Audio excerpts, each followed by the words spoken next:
Halo semuanya, nama aku Donita Valencia Zulkarnain dari kelas 12A. Dan hari ini aku mau bahas salah satu novel yang menurut aku bagus banget. Judulnya Tragedi Pedang Keadilan atau Samayo Yaiba, karya dari Keigo Higashino. Novel ini pertama kali terbit di Jepang tahun 2008 dan baru diterjemahkan ke bahasa Indonesia oleh Gramedia Pustaka Utama tahun 2024. Dengan tebal 464 halaman, buku ini ngangkat tema hukum dan keadilan, terutama soal hukum pidana anak di Jepang. Nah, jadi ceritanya gini.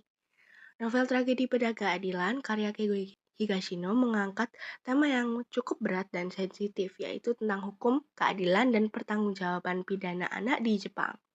Melalui kisah ini, Higashino mengajak pembaca melihat sisi gelap dari sistem hukum yang sering kali kita lebih melindungi pelaku di bawah umur dibandingkan korbannya.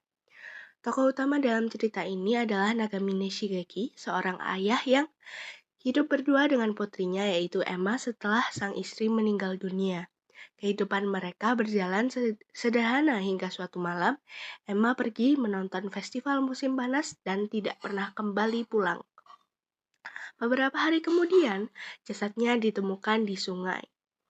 Sejak saat itu, hidup Nagamine berubah total. Ia tenggelam dalam duka dan juga rasa kehilangan yang mendalam, sambil menunggu penyelidikan polisi yang terasa begitu lambat. Hingga suatu malam, ia menerima telepon misterius dari seseorang yang mengaku mengetahui para pelaku dan lokasi kejadian. Yang memberikan informasi itu adalah salah satu kaki tangan dari sang pelaku, yaitu Makoto. Dari situlah Nagamine menemukan sebuah rekaman video yang memperlihatkan peristiwa keji yang menimpa putrinya. Mengetahui bahwa para pelaku masih di bawah umur dan kemungkinan besar hanya akan mendapatkan hukuman ringan, membuat Nagamine benar-benar kehilangan kepercayaan pada hukum. Dalam keputusasaannya, ia memutuskan untuk menegakkan keadilan dengan caranya sendiri. Ia membunuh salah satu pelaku yaitu Atsuya, lalu melanjutkan mencari pelaku lainnya yaitu Kaiji hanya dengan sedikit petunjuk yang ia peroleh dari Atsuya. Di titik ini, pembaca dibawa menyaksikan perubahan besar dalam diri Nagamine, dari seorang ayah korban menjadi seorang pelaku kejahatan. Namun, justru disinilah Keigo Higashino dengan brilian membuat pembaca merasakan dilema moral yang rumit. Kita jadi ikut bersimpati kepada Nagamine meskipun tahu tindakannya itu salah. Lewat kisah ini, Higashino mempertanyakan apakah hukum yang lunak ini kepada anak di bawah umur benar-benar adil. Jika anak-anak mampu melakukan tindakan sekejam orang dewasa, mengapa mereka tidak dihukum dengan cara yang sama? Pertanyaan-pertanyaan inilah yang akhirnya terus terngiang-ngiang bahkan setelah cerita berakhir saat kita membaca ini. Secara keseluruhan, tragedi Pedang Keadilan bukan hanya kisah balas dendam, tapi juga kritik sosial yang tajam terhadap sistem hukum dan keadilan moral manusia. Ceritanya menegangkan, emosional, dan juga penuh renungan. Novel ini cocok bagi pembaca yang menyukai kisah psikologi, misteri, dan juga dilema etis yang membuat kita bertanya sejauh mana seseorang bisa pergi demi keadilan orang yang dia cintai. Nah, saya akan memaparkan beberapa kelebihan dan juga kekurangan dari novel ini. Yang pertama yaitu kelebihannya. Salah satu keunggulan terbesar dari novel Tragedi Pedang Keadilan adalah cara Keigo Higashino menampilkan cerita dari dua sudut pandang. Tidak hanya melalui perspektif Nagamine sebagai ayah korban, tetapi juga dari sisi para polisi yang menangani kasus ini. Dan dia juga menonjolkan beberapa kali bahwa dari sudut pandang si pelaku ini. Nah, dari sudut pandang aparat hukum, pembaca diajak melihat bagaimana mereka pun mulai mempertanyakan apakah hukum yang berlaku benar-benar sejalan dengan nilai moral dan keadilan yang mereka yakini. Dan juga dari korban kita jadi melihat sisi mereka menyesali semua perbuatan yang telah mereka perbuat. Pendekatan dua arah ini membuat cerita terasa lebih kompleks dan juga realistis. Kelebihan lain terletak pada gaya penulisan yang sangat emosional.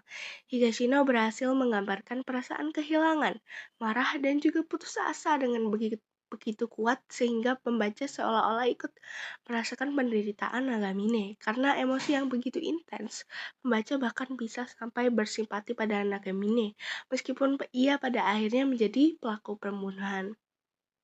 Selain itu, penulis juga berhasil menonjolkan sisi manusiawi dari setiap tokohnya.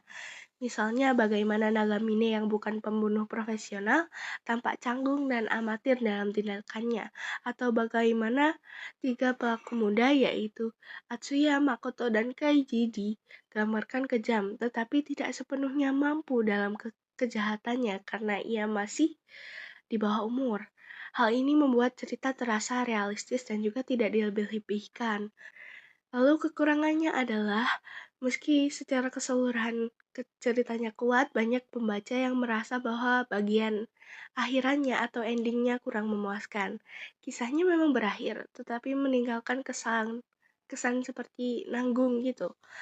Nagemine meninggal dunia sementara para pelaku lainnya selain Atsuya masih hidup dan bahkan tidak ditangkap oleh polisi. Akhir cerita ini bukan termasuk open ending, tetapi juga tidak memberikan penutup yang jelas atau menegaskan pesan akhirnya. Pembaca dibiarkan bertanya-tanya, apakah keadilan benar-benar ditegakkan? Apakah semua perjuangan Nagamine berakhir sia-sia? Akibatnya akhir cerita terasa seperti kehilangan puncak emosinya. Padahal sejak awal ketegangan dan konflik moral dibangun dengan sangat baik.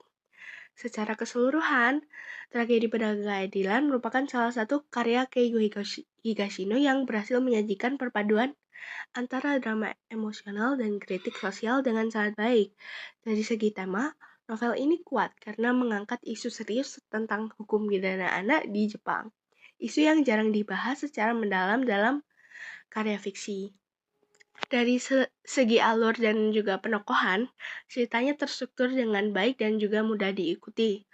Meskipun mengandung banyak emosi dan juga konflik batin, Keigo Higashino juga berhasil menggambarkan karakter-karakternya secara realistis. Setiap tokoh memiliki sisi kemanusiaan dan juga kelemahan yang membuat mereka terasa hidup. Dari segi bahasa, gaya penulisan Higashino sederhana tapi menyentuh. Ia mampu menggugah emosi pembaca tanpa harus menggunakan bahasa yang berlebihan. Penggambaran suasana dan konflik batin terasa kuat sehingga pembaca benar-benar ikut merasakan beban yang dialami tokoh utamanya. Namun, dari segi penyelesaian cerita, novel ini memiliki kelemahan pada bagian akhir. Konflik yang dibangun dengan intens sejak awal berakhir terlalu cepat dan juga meninggalkan kesan belum tuntas. Meskipun demikian, hal ini juga bisa dimaknai sebagai cara penulis mengajak pembaca untuk berpikir sendiri tentang arti keadilan yang sebenarnya. Tragedi Pedang Keadilan bukan cuma cerita tentang balas dendam seorang ayah, tapi juga tentang bagaimana hukum dan keadilan bisa saling bertentangan. Keigo Higashino benar-benar bisa membuat pembaca ikut tenggelam dalam emosi dan dilema moral yang dialami para tokohnya. Dari awal sampai akhir kita diajak buat mikir, apakah hukum selalu bisa memberikan keadilan atau justru kadang manusia yang harus menentukannya sendiri. Nah, kalau kamu suka cerita crime thriller yang menegangkan tapi juga punya makna mendalam, aku sangat merekomendasikan novel ini. Ceritanya kuat, emosional, dan juga penuh pertanyaan moral yang bikin kita merenung lama setelah selesai membaca. Tapi perlu diingat juga, tema dan bahasa dari novel ini cukup berat. Ada unsur kekerasan dan kasus yang sensitif. Jadi menurutku lebih cocok untuk pembaca yang sudah dewasa. Buat kamu yang tertarik sama dunia hukum atau sekedar ingin baca cerita yang menantang pikiran dan juga perasaan sekaligus, Tragedi Pedang Keadilan bisa jadi pilihan yang tepat. Novel ini bukan cuma bikin tegang, tapi juga membuka mata tentang arti keadilan yang sebenarnya. Segitu saja review dari aku. Terima kasih sudah mendengarkan.